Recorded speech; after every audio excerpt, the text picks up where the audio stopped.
Saratoga Springs, a picturesque part of the capital region long known for horse racing and tourism, is now home, too, to a burgeoning tech scene. For now, this scene consists of small startups, doing things like developing video games and inventing workflow software.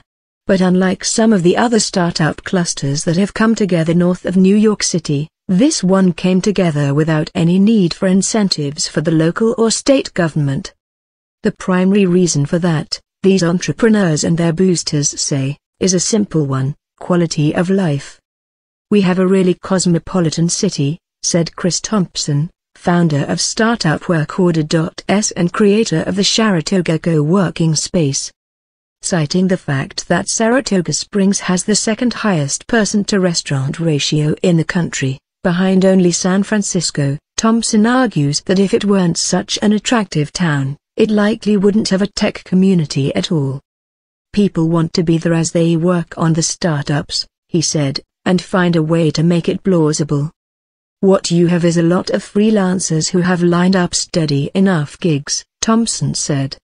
He estimated that there were 12 tech startups in Saratoga Springs, not counting dozens of Saratoga-based tech workers don't have local work at all, but telecommute to paying gigs for companies based elsewhere.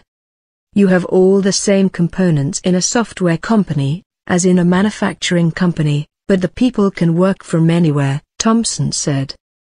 Michael Tucker, president of the Center for Economic Growth, a regional business boosting organization, thinks the trend of tech workers working in the Saratoga Springs area is reaching a sort of critical mass, as creative types seek each other out.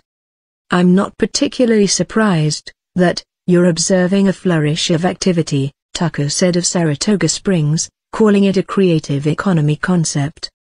"The evidence of success is that these companies are, if not in the same building, starting to pop up in the same part of the region together," Tucker said.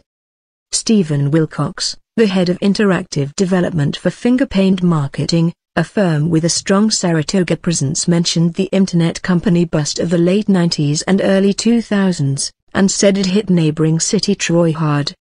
"But since then," he said, "there's been a renewed kind of interest in software startups. The distributive work model, where employees complete their work from home or at a remote office, has helped the industry regain its momentum. People that are talented and people who want a certain quality of life can choose to live here, and choose to work for great companies," he said.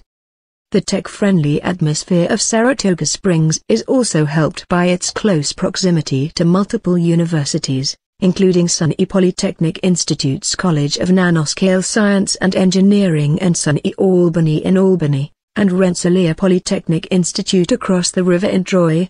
SUNY Albany boasts a newly completed School of Business, which houses cybersecurity and tech management programs. CNSE is home to dozens of high-tech companies, who share their laboratory and fabrication spaces with students and researchers at the school. RPI has taken a more active role in encouraging entrepreneurship, especially with the development of their Emerging Ventures Ecosystem (EVE) program and the Severino Center for Technological Entrepreneurship.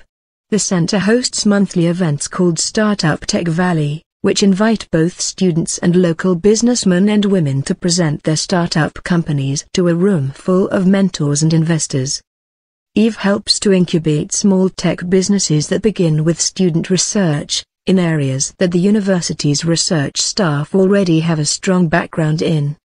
Wilcox and Thompson, along with Todd Shimkus, president of the Saratoga Chamber of Commerce, have worked hard to foster a sense of community between what Thompson calls the islands of individual companies. Wilcox started the Saratoga Tech Out event, which works as a mixer for local tech employees looking to mingle in a happy hour-esque setting. Thompson started the Sharatoga Tech Talks, where he invites individuals to give presentations either on their own work or their insights into the tech community. And Shimkus is responsible for Thompson's formation of the co-working space, having initiated connections between dozens of telecommuters 2 years ago in an attempt to have them share successful remote working techniques. The chamber ultimately could not cost-effectively manage a co-working space, So Thompson shouldered the burden himself and opened Sharatoga in the center of downtown Saratoga Springs. He operates his startup, the electronic work order ticketing application WorkOrder.es, from an office in the space. Despite its long-touted focus on growing jobs and engaging the high-tech industries that are growing in New York, the state government has done little to boost Saratoga's growth. Shimkus and Thompson were both unaware of any collaboration with the state in companies' choices to locate in Saratoga, and so far no major local startups have partnered with the state's numerous incentive programs. The state's major economic development efforts have largely targeted manufacturing companies like Malta-based Global Foundries, and companies willing to become research partners with SUNY Polytechnic Institute.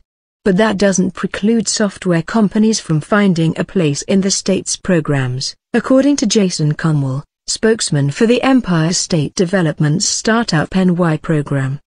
"We can't help businesses unless we know they need help," Conwell said.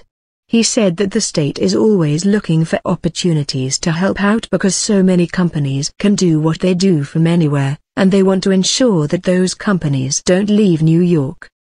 "We want to have companies that are here, and we also want to attract other companies to come here. It all starts with being aware of the company and what they're doing," Conwell said. As of early October, Startup NY boasted 25 participating companies, with a promise of 742 jobs to be created and $63.1 million in investments. Saratoga area companies face challenges in proving that they're worth that kind of cash, or can generate those kinds of numbers. However, many have yet to report revenue, and few have staffs that number in the double digits. Most are 1 to 5 person enterprises that are still seeking seed funding and venture capital. They don't need the massive corporate spaces and tax breaks that the major companies seeking membership in Startup NY do. Arguably the biggest member of Saratoga Springs' tech sector, Mad Glory, employs under 20 people in its local office. The company hosts the Level Up conference, which draws out gaming and software development workers to give presentations on their work and how to grow as an industry member or company. The local companies are not big enough, or don't generate enough revenue, to qualify for most Empire State Development programs, including Startup. That program focuses on job creation and retention, and these small companies that are largely seeking seed-level funding aren't at a level that the program is interested in.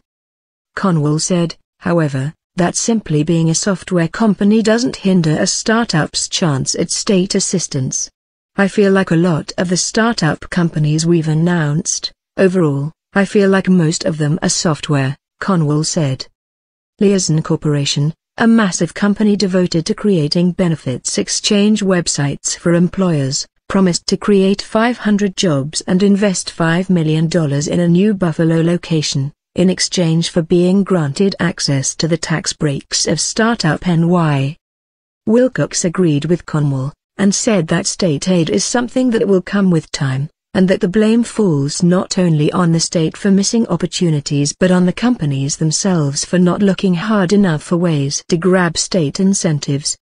"From a state level, I do agree that they're going for more bang from their buck, but there are other programs like Startup NY that could be used by software companies to get a boost. I think Saratoga has not taken advantage of using Empire State College as a sponsor to do a startup or incubator."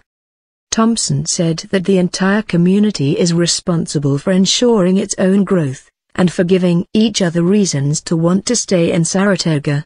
"I don't see companies leaving, I see people leaving," he said. "The key is to give area tech workers a sense of ownership of the community, which is accomplished by expanding their networking opportunities. The community that grows out of these meetups, I think that's invaluable in giving people a sense of purpose," Thompson said. Sam Gonzalez, founder of a startup service called Cinch Menswear, said that he wants to keep his company in Saratoga but has had trouble finding anyone to invest, including state opportunities. "A lot of incubators and investors are in New York City," Gonzalez said, bemoaning a lack of state offerings for software-centric entities like his company. a lot of the help out there is for hardware companies, he said. Tucker said that the trouble that entrepreneurs like Gonzalez face may mean that the economic development community needs to do a better job identifying what they can do for these companies. Tucker said that one of the problems may also be that many investment and grant programs are based on owning property and making capital investment, and that the software-centric companies in Saratoga involve intellectual capital more often than they involve bricks-and-mortar development. It may trigger us to take a closer look at how to perhaps develop additional incentive programs for companies that are developing and expanding intellectual capital, instead of buildings and equipment, Tucker said. But Gonzalez said that despite all that, Saratoga's a great place to start a business. He called the networking events that have begun to spring up critical to new businesses' success, and said he frequently attends in hopes of meeting a potential investor and business mentor. The result of the networking events and availability of space for startups and expanding ventures has been the establishment of a local tech scene that boasts strong membership and ties to its community, helping it retain jobs and provide opportunities for continued growth. Wilcox called it the best little tech scene anyone's heard of, and that there's something here. Shimkus attributes part of the Saratoga tech sector's success to the region's thoroughbred racing history. A significant percentage of our local community, we're willing to take risks, Shimkus said. That's exactly the kind of atmosphere and culture you have to have in the community to attract what we're seeing here, the emerging tech center.